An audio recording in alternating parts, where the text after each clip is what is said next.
Hey, thank you for tuning in. I want you to meet Mr. Don here. I'm here with the Don. Hey, Don, welcome. Hey, Don, will you introduce yourself to our audience here? yeah, I'm Don Hensley. I'm married to Cindy Hensley. More people probably know her than they do me.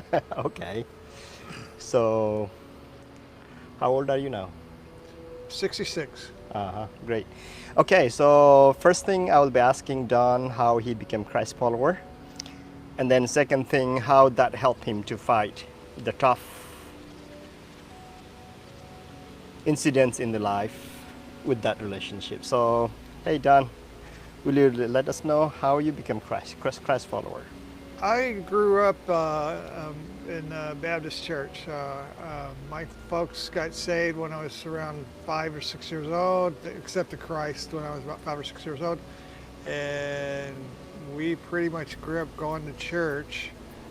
Uh, I accepted Christ probably, I waited until I was about 14 or 15, which was kind of odd in my family. Uh-huh. And it was at a revival meeting, and I just felt like that if I didn't accept Christ, I would go to hell. I mean, that was my whole. I accepted Christ as honestly fire escape, not out of any great love or anything, Uh-huh. just out of fear, Oh wow. fear of God, fear of Uh-huh. judgment. Okay, so you started your journey with Christ when you are in a young age, Hmm.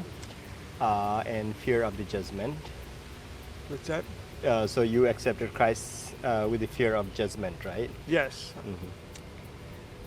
So what difference do you see when you accepted Christ when you were young, and then now you are 66, right?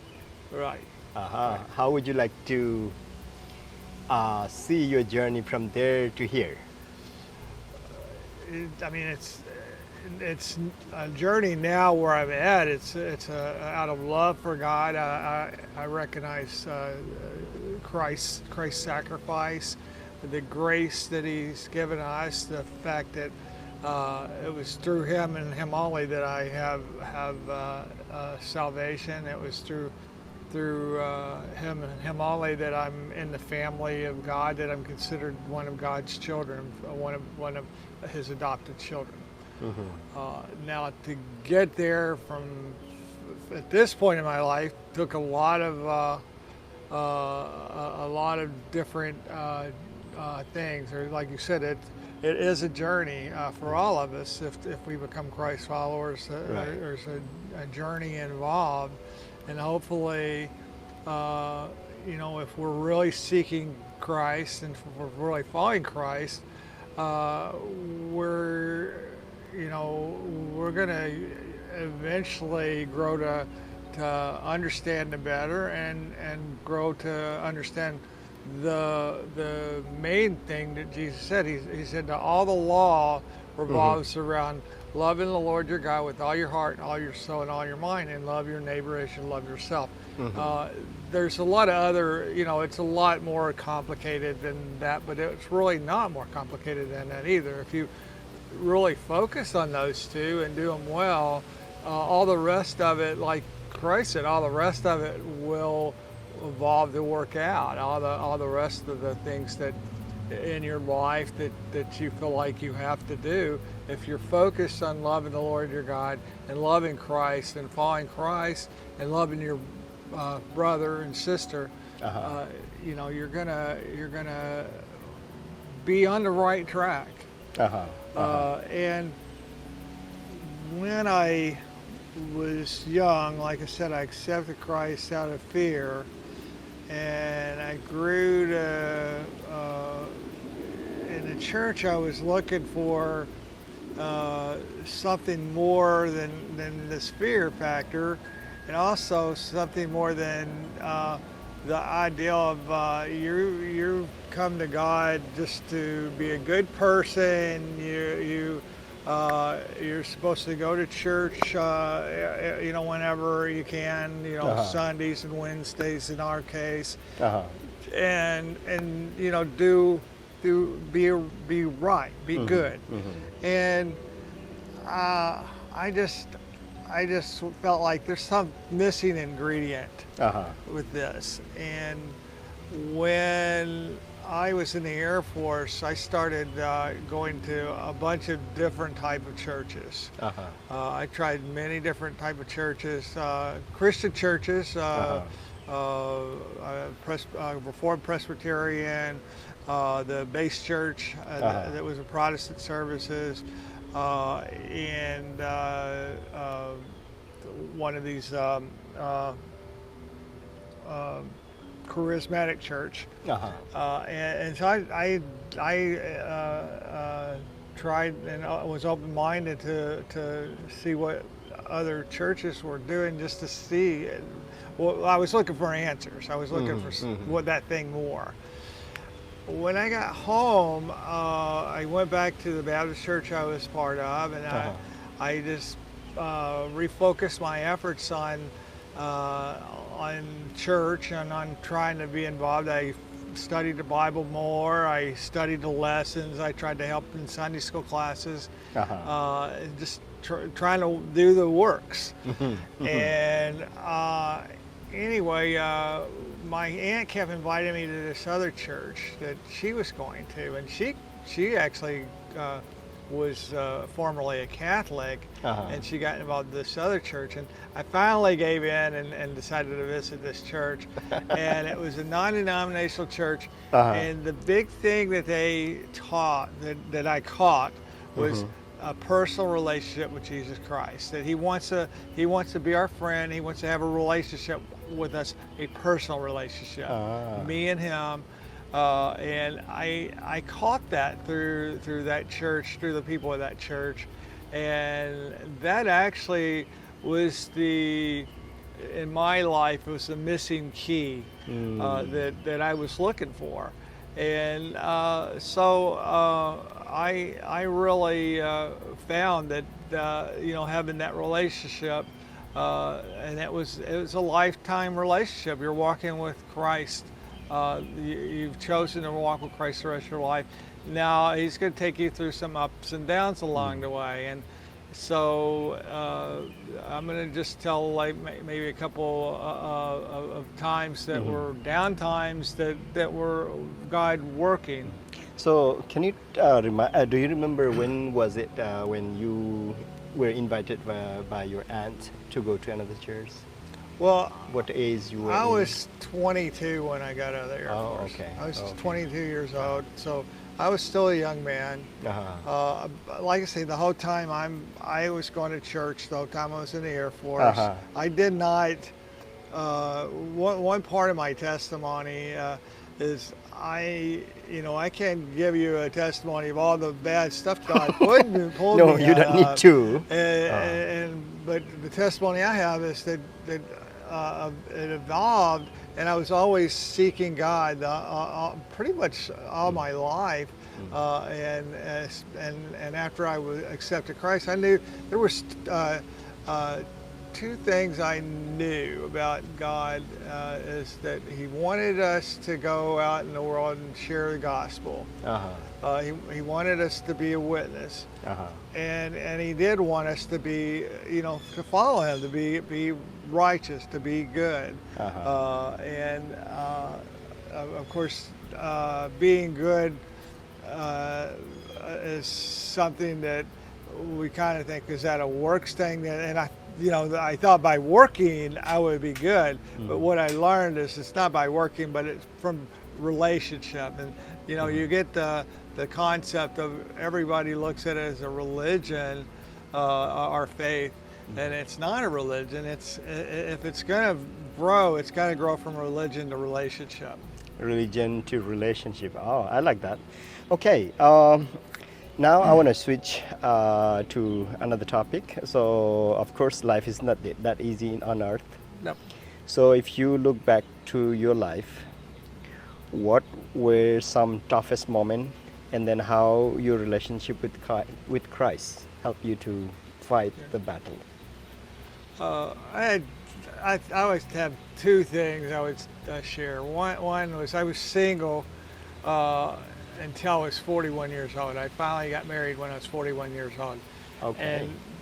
And going through school, all that was a struggle, but I mean, that's a struggle I wanted. I wanted to go through school. I wanted to get through school. Uh-huh. But this thing that I struggled with the most during that time, spiritually, I guess, was the fact that I was single and I wanted to be married really bad. I wanted to have a special relationship with somebody. Uh-huh. And so I struggle with that really hard. And I finally arrived at a point in my life where I was about 38 years old, and I kind of finally got to a point in my life that I said, God, it don't look like you're going to allow me to be married. I don't know, there's no prospects, nothing. And, I decided to go travel for a while. Okay. And so, and that was a good trip. I drove down through Mexico to Guatemala, and had several little missions along the way. Uh-huh. And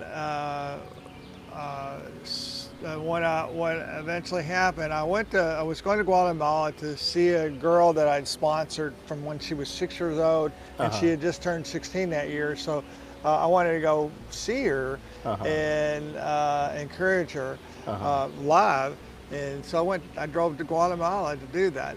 And I was going to be gone longer. I was thinking of taking a longer trip, and then it just hit me when I left Guatemala. I was done, and it was time to go back home. Okay. And that's where God wanted me. I mean, God wanted me to do the trip. I needed to do the trip.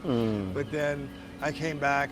And then it was not long after that I started, I got involved with Cindy, even more involved. We were friends before, but then we started dating not long after that, and then eventually we ended up getting married. So it's one of those, I've heard people say, I don't know that I totally agree with it, but I've heard people that say while you're single and you're really struggling with being single and you want to be married really bad, it's that God's going to finally do that when you surrender. That did happen to me, but I don't want to say that's the case for everybody. Okay. Yeah. So remaining single wasn't that easy journey? It was hard. It was hard. journey. It was hard being. And then I enjoyed some aspects of being single, but it was hard. I wanted to be married, wow.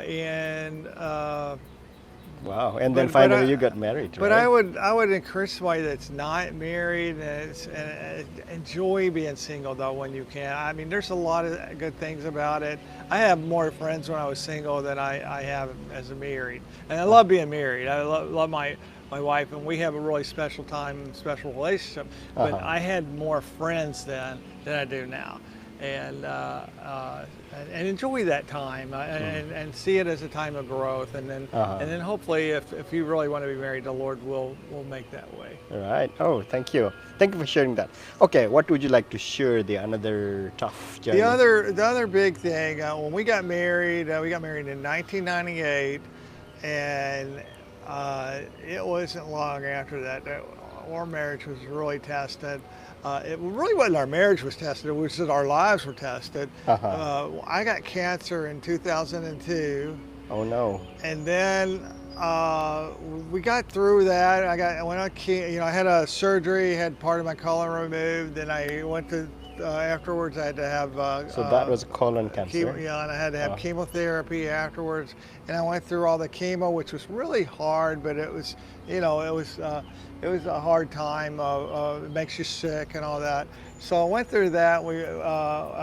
It took about 6 months of chemo treatments, and I was finally finished with it in December of 2002. And so we're really happy. We were comfortable and confident that this was something that God would heal, and that I had a good prognosis. So we were confident that I was out of the woods. Well, I started feeling bad again, and I was having some issues and didn't know what they were in 2003. Oh no, And immediately. it was like A year like that. several months later. No, Oh it was yeah. several months later. Oh. And everybody, I'm coming to people saying I'm having these issues. They said, well, there's no way you have cancer. You just fought cancer. You just went through chemo. There's no way you have cancer. Uh-huh. It's not cancer. Okay. They kept telling me it's not cancer. And of course, anybody that has had cancer, they worry about getting cancer again. Right, right. And so anyway, I finally got I finally just got a doctor to do some blood work, and he said there's something weird about your blood work, and we probably need to get a specialist in on this. And so I called my oncologist again, and they looked at it and they called me back and they told me that I had leukemia. Oh and no. and it was and they wanted me in the hospital immediately, and I'm like, I didn't want to go in the hospital. I couldn't really. I was doing some stuff and I didn't really want to. Plus, I didn't really grasp how bad it was. Uh-huh. And so they gave me some information, and I went to the doctor. They gave me information, and I've studied it, and I got psyched up, and I went on and told them I was ready to go whenever they wanted, and they put me right in a hospital, the very next day. Uh-huh. And so I went through that, and I remember when they first told me, I haven't gone through cancer before, and I cried when I got the diagnosis. I didn't cry the first time. I was real comfortable and confident that God was working through this. Uh-huh. And the second time, though, when it happened, I cried, but I cried not for myself. I cried because I didn't want to put my wife through this again. I mean, we just fought cancer, and now we're talking about we got another battle ahead of us. And so I had to I called her friend to go with me to tell her, because I felt like I couldn't do it by myself. I couldn't tell her by myself. I'm sorry, yeah. So we did that. And then, but I went through that. It was really hard. They really brought me to the brink of death, honestly. They brought, all my platelets were down to almost zero. My white counts were down to zero. Oh. I was in an intensive care unit where only one or two people could come in, and they had to wear masks, wash their hands, and do all this stuff before anybody could come in and see me. And if anybody was sick at all, they couldn't come see me if they had any issues. And so, but I remember being so close to the Lord, and that's probably as close as I've been to the Lord in my whole life. I didn't know if I was going to be healed or not. I really didn't know what was going to happen. But I really was close to the Lord. He just, I was listening to a bunch of good Christian music while I was in, and I had people at work were real encouraging, and they sent me a bunch of books on tape. So because I couldn't really read, but I could listen to books and all this. So I was really encouraged, and the Lord just really. I was just so close to the Lord then when that happened, and closer than I've ever been. It's something that really. We have ultimately recovered. I've been cancer-free since 2003, and now here it is 2023. So that's over 20 years I've been cancer-free. Oh, wow. So I just give God the glory, and it was just the time that was so close. It's funny the time that you hit something where you go down so far, where you have some really bad, horrible news like that. It's sometimes a place where God really can draw closer to you. And that's what happened in my case. And it's really been one of those things I can look back, and it still encourages me when I look back to that time to where I'm at now.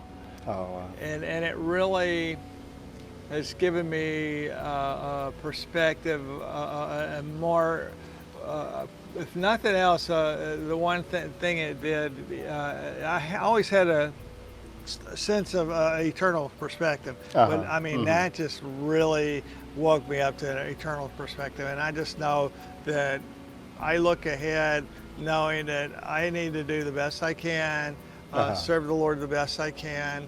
But I also know that my next days are not guaranteed. I don't know how many more years I have, and I just know that the Lord's in control. But we're not given the next hour even. Hey, thank you for staying with us. And now, before we go, if you have to encourage especially two kinds of people, one is there are maybe people they are wanting to get married, and they are not able to find a way. And then another group, maybe since you are cancer survivor, uh, there might be people struggling with that one. How would you like to, or what word would you like to say to them? Well, let's start with the people that are single and want to be married. Just you know, uh, when you're dating, when you're with people of the opposite sex, um, go to it with a mentality of friendship. Uh-huh.